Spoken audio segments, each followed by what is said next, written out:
হবে। কাগজে আগে বেরোলো কি করে? প্রেস কনফারেন্স করে আমি কোনো কথা শুনতে চাই না, পাবলিক তো জেনে গেল আগে,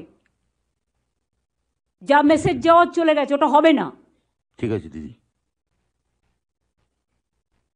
চারজন অ্যাডভাইজার সিদ্ধান্ত নিয়ে বলে দিল আর হয়ে গেল। বাচ্চাগুলোর আমি চাই ভার কমাতে, কাদের ব্যাগ কমাতে।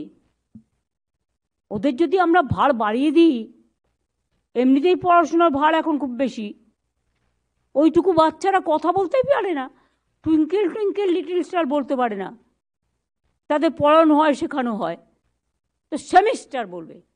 একটা 1-এর বাচ্চা কি সেমিস্টার দেবে? না 2-এর বাচ্চা কি সেমিস্টার দেবে?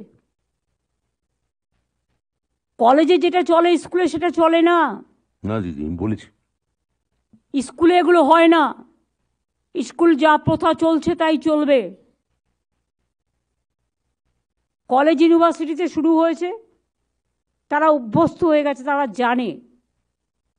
তারা অনেকটা এখন আজকের যুগে মডার্নাইজ হয়ে গেছে, তারা জানতে পারে ব্যাপারগুলো, এবং এটা অলরেডি চালু হয়ে গেছে, তাই তাদের এটা প্রবলেম থাকে না। কিন্তু প্রবলেম এটা থাকে বাচ্চাদের, অফকোর্স স্কুলের বাচ্চাদের থাকবেই। স্কুলে কোনো সেমিস্টার টেমিস্টার চলবে না।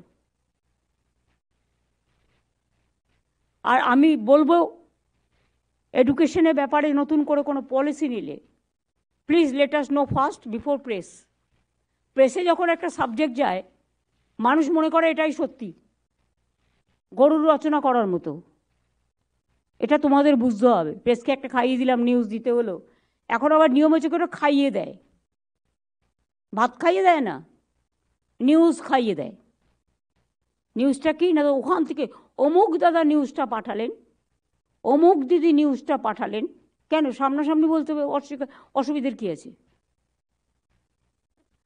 আর এটা প্রেস মিডিয়াকেও আমি রিকোয়েস্ট করব যে কারো মুখের কথা শুনে সঠিক তথ্য না পেলে, ঘোড়ার মুখের কথা না শুনে, আপনারা প্লিজ এইসব ব্যাপারগুলো কে পাঠালো আর কে পাঠালো না এর মধ্যে নির্ভর করবেন না।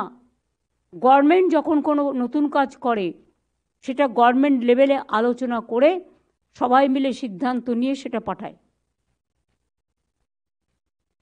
যারা পেছন থেকে পাঠায় তারা ব্যাকডেটেড, তাদের ব্যাকবোনটা একটু দুর্বল।